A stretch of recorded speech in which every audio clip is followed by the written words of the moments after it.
오늘 예수님께서 제자들에게 말씀하셨습니다. 다만 너희는 그의 나라를 구하라. 그리하면 이 모든 것을 너희에게 더하시리라.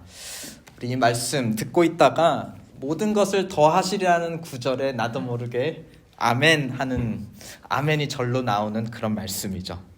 그리고 나서 그 앞에 뭐라고 말씀하셨는지 그때부터 좀 이제 관심이 생겨요.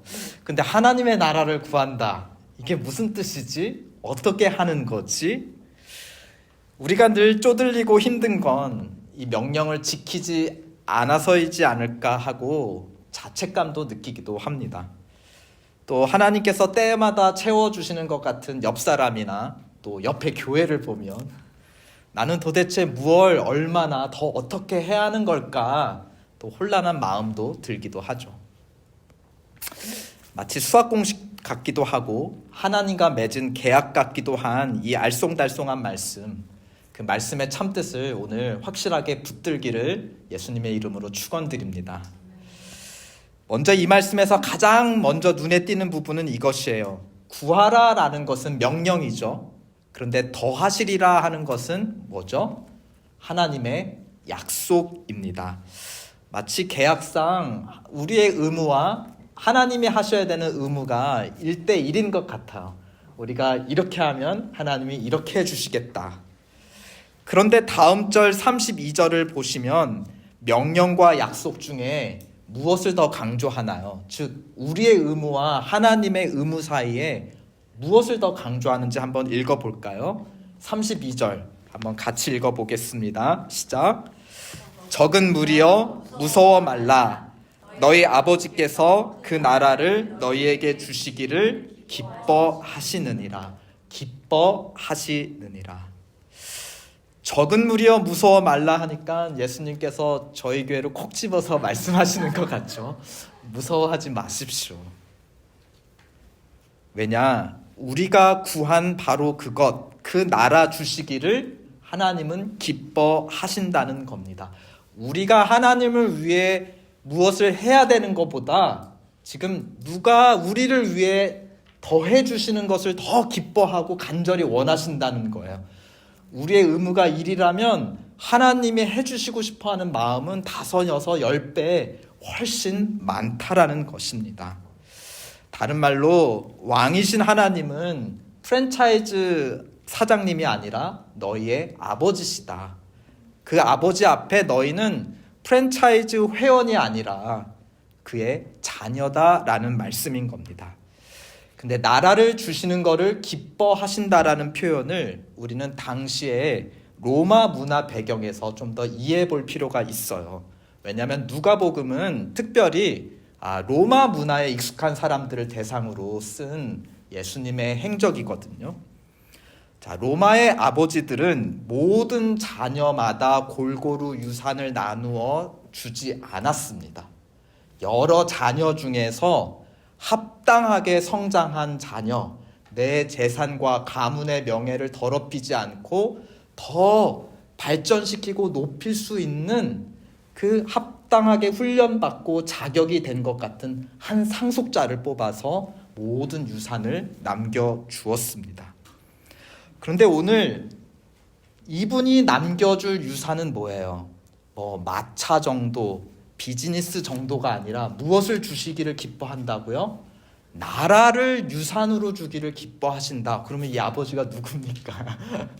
황제예요. 마치 로마 제국의 황제와 같은 분, 그러나 그보다 더 부유하고 강대한 온 하늘과 땅을 소유한 만물의 주인이시라는 겁니다. 그렇다면 얼마나 더 높은 기준으로 자기 상속자를 뽑으실 거라는 겁니까?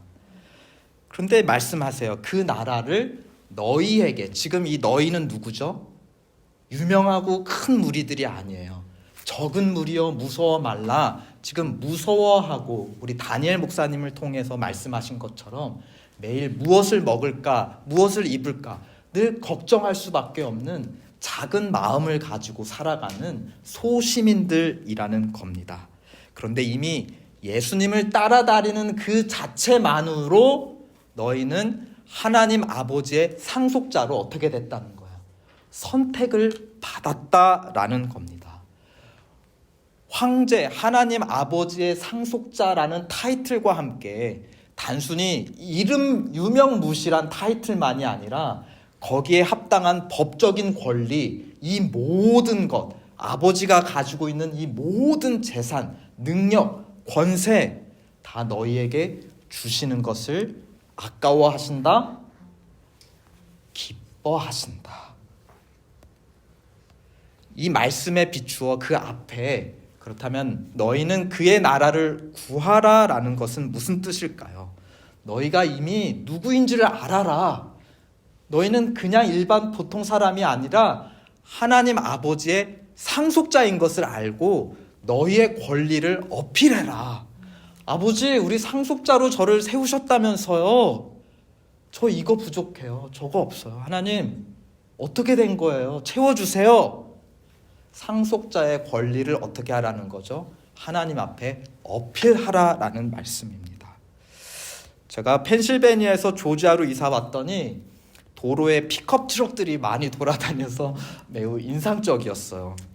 어느 날 신호등에 서서 기다리다가 옆차를 봤더니 아주 앳된 유스 학생이 좀 낡은 픽업 트럭을 몰고서는 옆에 서 있었어요.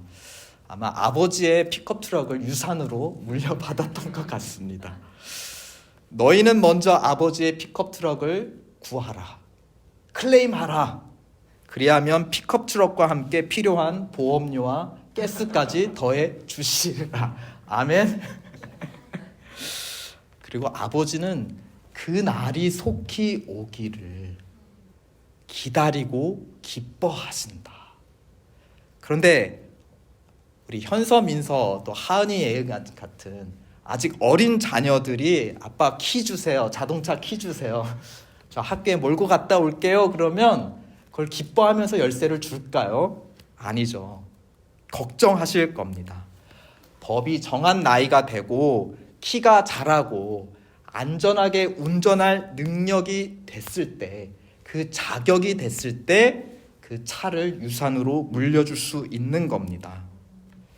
로마인 아버지들은 이렇게 엄격한 훈련 후에 상속자를 결정했다면 하나님 아버지는 어떻게 하시냐? 상속자를 먼저 선택하신 다음에 그 상속자가 되기에 합당하도록 맹훈련을 시키신다라는 겁니다. 그 차이를 아시겠어요? 세상의 주인, 당시의 로마의 아버지들은 다 훈련을 시키고 그 중에 잘하는 놈을 선택합니다. 하나님은 어떻게 하신다고요? 다 예수님을 따르는 모든 자는 이미 상속자로 선택을 불러주시고 상속자에 합당한 사람이 될 때까지 어떻게 하신다는 거예요. 훈련을 시켜 성장시킨다는 겁니다. 로마서 8장 17절 말씀, 자녀이면 또한 상속자다. 곧 하나님의 상속자요 그리스도와 함께 한 상속자다. 우리가 그와 함께 영광을 받기 위하여 하나님의 합당한 상속자가 되기 위하여 무엇도 받아야 하냐? 고난도 함께 받아야 한다는 것입니다.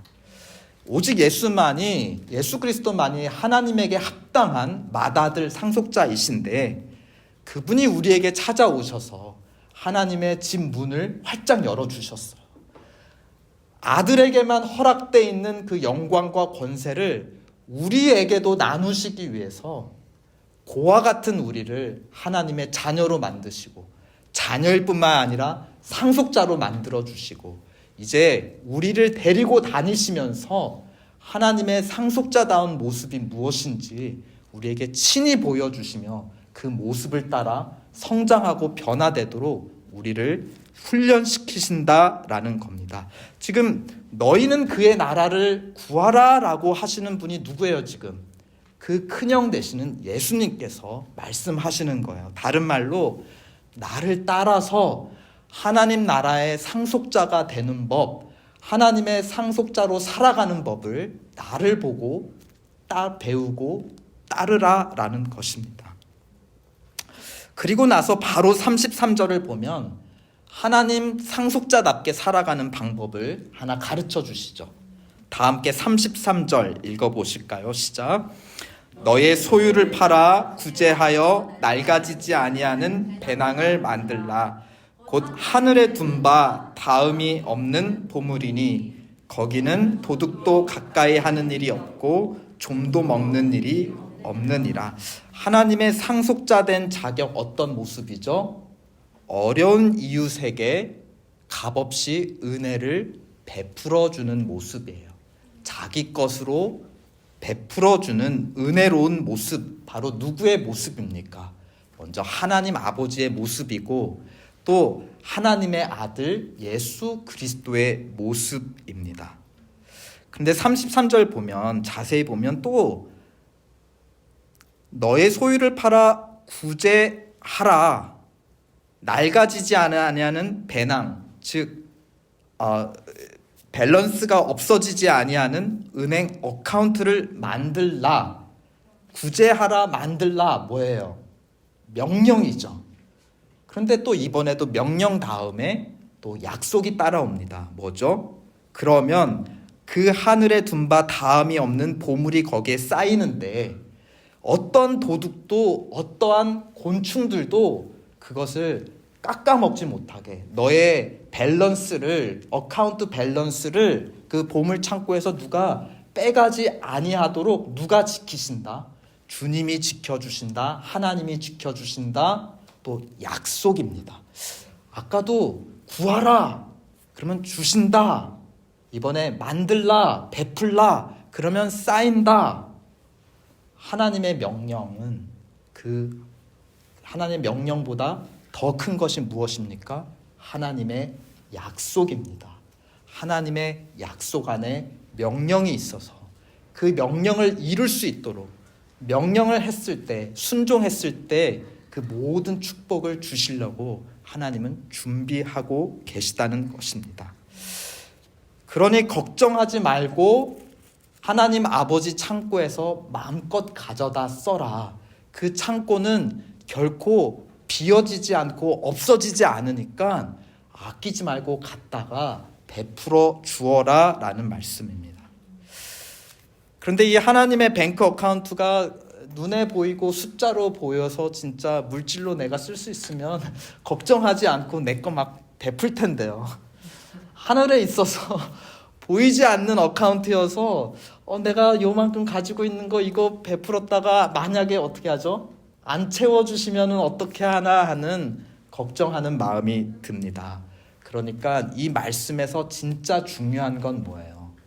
너의 것을 팔아서 구제하라는 그 명령, 그것을 지킬 수 있는 비밀은 무엇입니까? 하나님께서 마르지 않도록, 없어지지 않도록 채워주실 것이다. 이 모든 것을 더해 주실 것이라는 그 약속의 말씀을 어떻게 하는 거죠? 믿느냐의 문제인 거예요.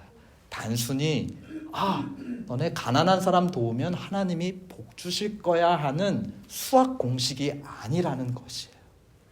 정말 채워주실까라는 그 믿음, 아니 채워주신다라는 믿음이 바로 비결이라는 겁니다.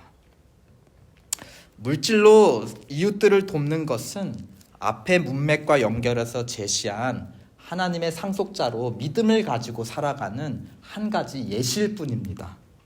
왜 그런가? 오늘 본문은 22절부터 시작된 가르침의 결론인데요. 22절이 어떻게 시작하나요? 제자들에게 말씀하시면서 그러므로 내가 너희에게 이르노니 너희 목숨을 위해 무엇을 먹을까? 몸을 위해 무엇을 입을까? 무엇하지 말라? 염려하지 말라. 염려하지 말라라는 말씀은 지금 제자들이 어떤 상황이라는 거예요. 염려하고 있는 상황이에요.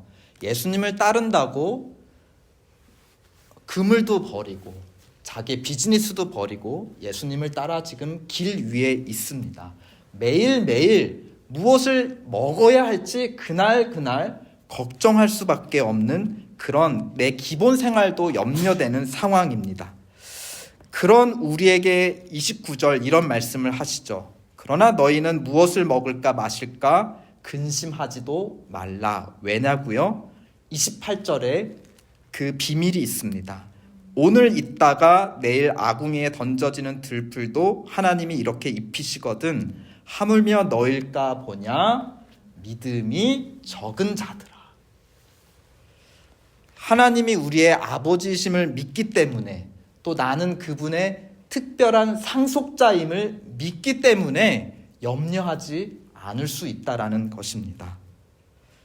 히브리서 말씀, 믿음이 없이는 하나님을 기쁘시게 하지 못하나니 하나님께 나아간 자는 반드시 그가 계신 것과 그가 나를 만나주시는 것과, 그렇죠, 누구를 만나줘요? 아들이니까 언제나 만나주신다라는 뜻이에요.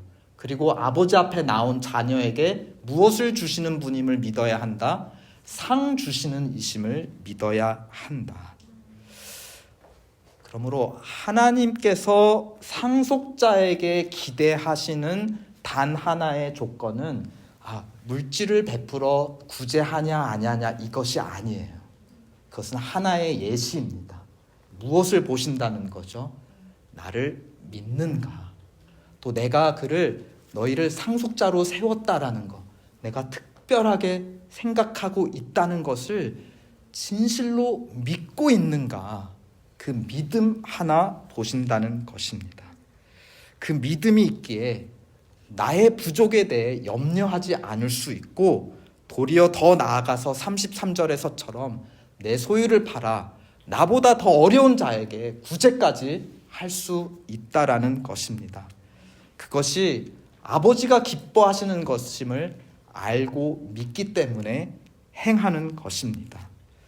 이 믿음, 이 기쁨이야말로 34절에 우리 마음속에 빼앗기지 않는 보물, 어떠한 도둑도 어떠한 좀도 빼앗아 갈 수 없는 보물이라는 것입니다. 물질은 없어질 수 있으나 우리 마음에 내가 누구인가, 하나님의 존귀한 상속자다, 그것은 변하지 않는다는 것입니다. 그렇다면 이 세상에서 우리가 도와줘야 될 가장 불쌍한 사람은 누구일까요? 우리가 돕고 사랑해야 할 이웃은 누구일까요? 다름 아닌 영적인 고아들입니다. 영적인 고아들이에요. 하나님을 아버지로 인정하지 못하는 자, 그래서 홀로 자기 인생을 책임져야 하는 자, 그래서 혼자 무엇을 입을까 먹을까 염려할 수밖에 없는 사람들이 우리가 도와줘야 하는 이웃입니다. 이 누가복음 12장에 보면 16절에 한 부자 이야기를 하고 있어요. 부자, 염려할 게 뭐가 있을까? 무엇을 먹을까 입을까 걱정할 게 뭐가 있어요? 항상 풍성한데. 그런데 보면 이 사람도 염려해요. 무엇을 염려하죠? 내가 곡식을 이렇게 많이 거뒀는데 어디다가 쌓아두지? 하고서는 염려합니다. 또 22절부터 이 가난한 사람들에 대한 이야기가 나오는데, 가난하면 가난한 대로 또 염려해요. 무엇을 가지고 염려하죠? 무엇을 먹을까, 무엇을 입을까 염려합니다. 부자나 가난한 사람이나 모두 염려하는데 그 공통점이 있어요. 뭐냐면 혼자 묻고 혼자 대답해요. 이걸 어디다가 쌓아둬야 되지? 혼자 생각해. 우리 염려해보셨잖아요. 끊임없이 자기한테 묻고 자기가 자기한테 대답하고 자기가 자기한테 또 되묻고 밤새도록 생각하면서 우리 혼자 염려하잖아요. 부자는 부자대로 이 많은 거를 어떻게 지켜야 하나 스스로 묻고 대답하면서 혼자 염려하고, 없으면 없는 대로 어디서 구해야 하나 혼자 묻고 대답하며 염려한다는 겁니다. 혼자 염려하고 혼자 묻고 대답하면 바로 고아라는 거예요. 혹시 여러분 혼자 염려하고 또 어느 순간 혼자 말하고 있는 자신을 발견할 때가 있으신가요? 혹시 고아처럼 살고 있지는 않으신가요? 하나님의 나라를 구하십시오. 하나님의 나라의 상속자인 것을 믿으십시오. 믿는다면 상속자답게 살아가십시오. 부족한 물질이나마 이것을 나누어 이웃에게, 고와 같은 하나님을 알지 못하고 혼자 염려하는 사람에게 나누어 주고 나의 부족한 시간이나마 쪼개어 그 사람의 벗과 그 곁이 되어 줄 때 하나님께서 채워주시는 줄 믿습니다. 하나님과 더불어 큰형 그리스도와 더불어 형제 자매들과 더불어 풍성한 사귐 가운데 사십시오. 하나님이 없는 고아들은 혼자 염려하고 혼자 대화해요. 하나님의 상속자는 어떻게 사는 거예요? 하나님께 여쭤보고 하나님으로부터 받고 우리의 큰형, 맏형 대신 예수 그리스도가 어떻게 하시는가 보고 뒤따라가고 또 함께 뒤따라가는 형제 자매들끼리 서로 권면하고 서로 기도하고 채워주고 거기서만 그치나요? 우리 여기가 좋사오니 여기서 떠나지 않게 해주시옵소서. 이 사랑의 공동체 안에 머물게 해주시옵소서. 거기에만 머무는 것이 하나님 나라의 상속자인가요? 33절 고와 같은 자들에게 염려하는 자들에게 하나님을 알지 못하는 자들에게 어떻게 하라고요? 그들에게까지 사귐을 넓혀 가라. 예수님께서 하나님 가정의 문을 열어 우리를 맞아주셨듯이 너희도 하나님 나라의 집 문을 열어서 고아들을 초청해라. 사랑의 공동체로 그들을 맞아들이라 라는 것입니다. 우리 정리해 보겠습니다. 너희는 그의 나라를 구하라. 무슨 말씀인가요? 너희는 고아가 아니다. 하나님의 자녀다. 그냥 자녀가 아니라 하나님이 모든 것을 주시는 상속자다. 이렇게 새겨두시길 바랍니다. 그렇다면 상속자답게 어떻게 살아야 되는가? 오늘 본문과 누가복음 12장 전체를 통해서 세 가지로 정리해 볼 수 있습니다. 첫 번째, 혼자 염려하고 무서워하지 말라 적은 무리들이여. 너희는 고아가 아니니까 혼자 염려하지 말아라. 그럼 두 번째, 어떻게 하나님 나라를 구한다는 겁니까? 아버지께 나아가 클레임해라. 기도해라. 세 번째, 그렇게 아버지께 받은 것을 형제 자매들과 나누고 특별히 하나님을 알지 못하는 저 밖에 고아 같은 자들에게도 나누어 주어라. 너의 것이 아니다. 하나님께서 주신 것이므로 하나님의 뜻대로 그들에게 하나님의 은혜와 사랑을 베풀어 그들도 하나님의 자녀가 될 수 있는 사귐의 기회를 열어주라는 겁니다. 혼자 염려하지 마십시오. 아버지께 나아가 구하십시오. 아버지께 받은 것을 나누어 주십시오. 이 세 가지 의미가 하나님의 나라를 구하라라는 의미입니다. 어떤 그림이죠? 염려하지 말라. 우리 염려거리가 생기면 어떻게 해요? 숨죠. 여러분은 안 그러신가요? 저는 염려거리가 생기면 숨어요. 그리고 혼자 고민하게 돼요. 다른 사람들이 내 불행을 알고 나를 낮추어 볼까 봐 무서워요. 그래서 드러내지 않아요. 혼자 숨어요. 방 안에 있어요. 내 마음방 안에서 나 혼자 고민하죠. 자, 이건 무슨 모습이에요? 내 방 안에 혼자 있는 모습이에요. 근데 아버지께 구하라는 건 어떻게 해요? 내 방문을 열고 거실에서 TV 보고 계신 아버지한테 가서 아버지, 저 이런 고민이 있는데 어떻게 하죠? 제가 사고 쳐가지고 범퍼를 깨트렸는데 어떻게 하죠? 자기한테서 갇혀 있지 않고 어떻게 하는 거예요? 아버지한테 나가는 거예요. 거실로 나가는 거예요. 거기서만 그치는 게 아니라 뭐죠? 밖에 나가서 이웃에게 나가서 베푸는 거.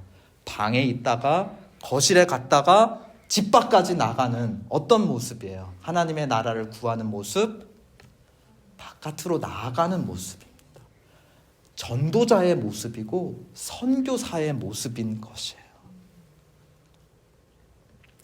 하나님의 은혜는 우리를 자꾸 바깥으로 끄집어내십니다. 우리는 자꾸 어떻게 해요? 내 편한 곳, 내 컴포트 존 안으로 자꾸 혼자 숨어 들어가려고 하거든요. 근데 하나님의 은혜는 어떻게 하죠? 자꾸 자꾸 우리를 끌어내어서 바깥으로 세상으로 나가게 하십니다. 하나님은 우리의 변화를 기대하세요.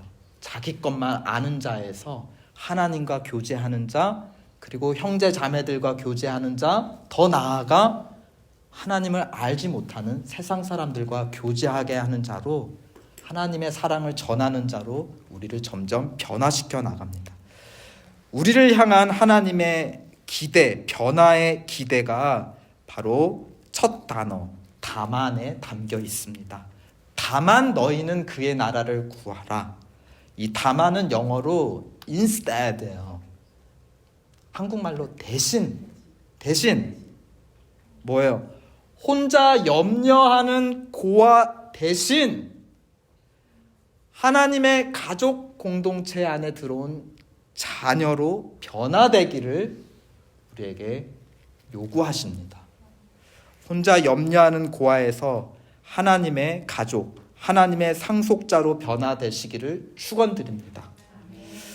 하나님의 가족 안에서만 좋다고 사귀는 자녀 대신에 밖에 고아 같은 자들에게 하나님의 사랑과 은혜를 베푸는 삶을 사시기를, 그렇게 변화되시기를 예수 그리스도의 이름으로 축원드립니다. 아멘. 우리 하나님의 음성을 듣고자 기도하면 귀를 기울여 들어주신다 합니다. 주를 의지하고 교만하지 않으면 복이 있으리라 하였습니다. 깊은 웅덩이와 수렁에서 끌어주시고 우리를 반석 위에 세워주신다 하였습니다. 그 크신 권능으로 우리를 사랑하여 주셔서 넘쳐서 이웃에게까지 흘러나갈 수 있도록 축복해 주신다 약속하십니다. 그러므로 우리의 좋으신 하나님 아버지 새 노래로 찬양 올려 드립시다.